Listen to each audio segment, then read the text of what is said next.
एक चीज है जिसको कह रहे हैं एकाग्रता, दूसरा चीज कह रहे हैं ध्यान। एकाग्रता, कंसंट्रेशन, और ध्यान को मेडिटेशन बोलते हैं।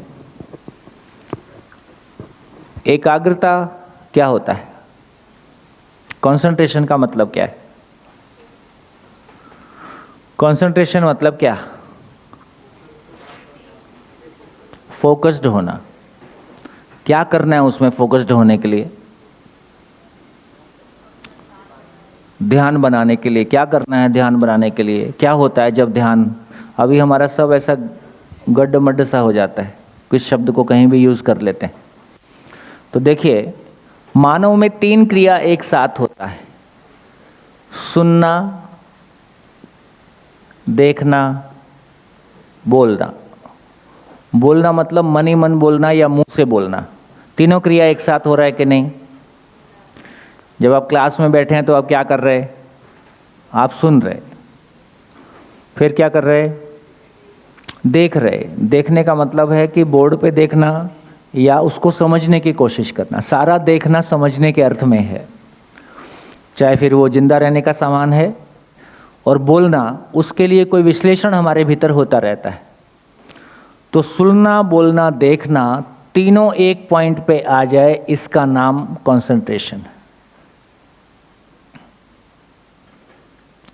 सुनना, बोलना, देखना तीनों एक पॉइंट पे आ जाए, इसका नाम कंसंट्रेशन है। जैसे आप देख बोर्ड पे रहे हो और अपने अंदर विचार कुछ और चल रहा है, उस समय में क्या होता है?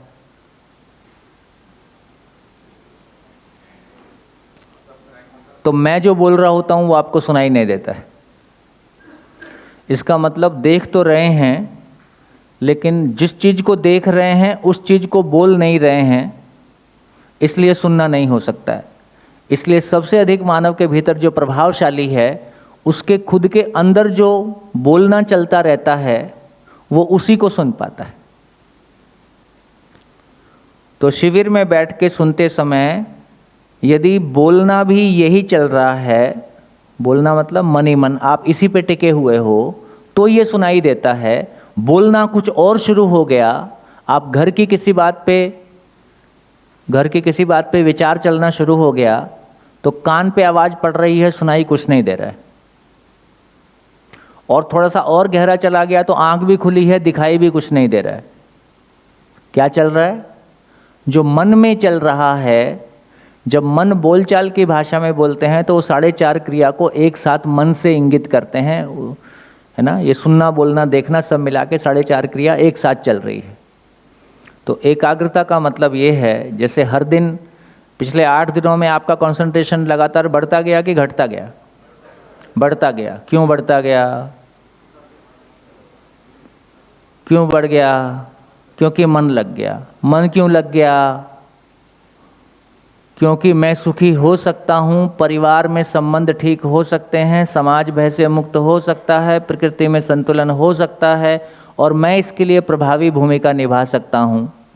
ये सुख की आशा लगातार बढ़ती गई। जितना भी लॉजिक आया, जितना भी कंटेंट आया, उस सारे में मैं ये देख पाया कि जो कुछ कहा जा रहा है ये लॉजिकल है, और प्रैक्टिसेबिलिटी जितनी मुझको दिखती रहती है, उतनी मेरी आशा की किरण बढ़ती जाती है कि हाँ, ये पॉसिबल है। और अपने लिए एक शानदार ज़िंदगी का कैनवास क्रिएट होना शुरू हो जाता है। जो अब तक बहुत छोटे से दायरे में ज़िंदगी जी रहे थे, उसकी विशालता। आदमी सिकुड़ के जीना चाहता है कि फैल के जीना चाहता है? शरीर सीमित चीज़ है। जब मैं स्वयं को शरीर मानता हूँ तो मैं बहुत छोटी सीमाओं में जीता हूँ। जीवन अपने आप में बहुत फैलने वाली चीज़ है। जीवन अपने आप में अक्षय बल शक्ति संपन्न इकाई है। जीवन की ताकत है फैलना। तो जब भी मैं जीवन रूप में अपने आप को पहचानता हूँ तो मैं फैलना चाहता हूँ। जब भी आदमी खुश होता है, तो जब भी आदमी दुखी होता है तो क्या करता है? हमारे ज़माने में बंद कमरे में लाइट बंद करके मुकेश के गाने सुनते थे। गम उठाने के लिए मैं तो जिए जाऊंगा, ऐसा सुनते थे।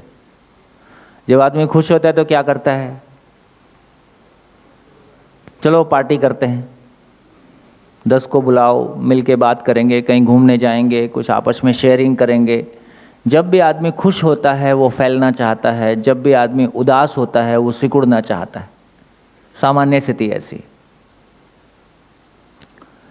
इसका मतलब ये हुआ कि एकाग्रता का मतलब है जी, मन को सुख की तलाश है, जब तक उसका सुख एश्योर होता दिखाई नहीं देता है ये एकाग्र नहीं होता है। ये वहीं एकाग्र होता है जहां सुख मिलता है। तो बच्चा पढ़ने में एकाग्र नहीं होता है, हमारा क्लास में फोकस नहीं आता है, तो क्यों नहीं आ रहा है? क्योंकि अभी तक ये भरोसा नहीं हुआ है कि मैं इसको करके सुखी होऊंगा, है ना। जिन बच्चों का पढ़ने में मन नहीं लगता है उसका इतना ही मतलब है उसको भरोसा नहीं हो रहा है कि ये सब सुन के, देख के, बोल के मैं सुखी होऊंगा, तो उसमें कंसंट्रेट नहीं हो पा रहा है। चलिए, ध्यान क्या है? ध्यान क्या है? एकाग्रता और ध्यान में क्या फर्क है? जिंदा रहने के धरातल पर जो कुछ भी करते हैं वो शुद्ध एकाग्रता है। 3 घंटे मैंने एकाग्र होकर फिल्म देखी। मन फिल्म देखने में लगता है कि नहीं? तब तो डिस्टर्बेंस नहीं आती है। बाजू वाले का फोन आ जाए तो लगता है इसका निकाल के फेंक दूं। तो इसका मतलब हुआ कि जब मन को सुख मिलना शुरू होता है तो सुनना, बोलना, देखना एकाग्र हो जाता है। चाहे चुगली चुगली के लिए मन एकाग्र हुआ हो, चाहे चोरी करने के लिए हुआ हो, चाहे इंद्रियों को भोगने के लिए हुआ हो, चाहे कोई स्किल को सीखने के लिए हुआ हो। और डॉक्टर ऑपरेशन करते समय पूरी तरह से एकाग्र होता है ना। गाड़ी चलाते हुए भी हम एक लेवल की एकाग्रता मेंटेन करते हैं। इसका मतलब है कि जिंदा रहने के धरातल पर जो कोई भी स्किल्स हैं और जो कुछ भी क्रियाकलाप हैं, सबके लिए एकाग्रता काफ़ी है और एकाग्रता से सारे काम निबट जाते हैं। खाना बनाने से लेके सारे काम निबट जाते हैं। ध्यान की महिमा अलग है। ध्यान की महिमा क्या है? ध्यान की महिमा क्या है? कि न्याय धर्म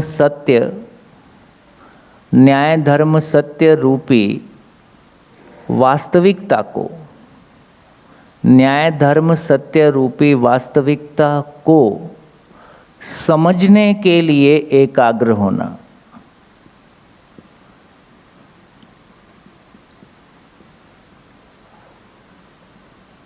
तो एकाग्र होना अपने आप में दिशाहीन है। मैं शरीर भोगने के लिए भी एकाग्र होता हूँ।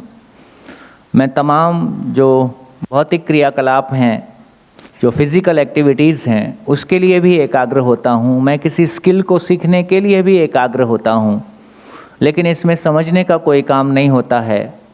समझने का प्रमाण है स्वयं के भाव और विचार में स्टेबिलिटी आ पाना, भाव और विचार में सुखदायी हो पाना, संबंध में तृप्ति हो पाना, समाज भय से मुक्त हो पाना, और इस ये धरती रहने के लिए बेहतर जगह हो पाए, ऐसा कुछ हो पाना, ये समझ का एरिया है। तो इसका मतलब है अभी हम ध्यान कर रहे हैं, 8 दिन हमारा मन क्यों लगा रहा इतना?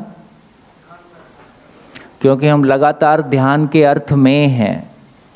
क्लासरूम में जो भी कुछ चर्चा हुआ वो न्याय धर्म सत्य का सूचना मिला, तो न्याय धर्म सत्य की सूचना को हमने सुनने की कोशिश की है, उसको अपने में मेमोरी में लेने की कोशिश की है, उनके किन्हीं अंशों को हमने समझने की कोशिश की है। तो हमारा पूरा ये क्लास ध्यान के अर्थ में था। हम 8 दिन से ध्यान में ही थे। अभी उसका बहुत प्राइमरी लेवल है, लेकिन तभी इतना लंबा टिक पाए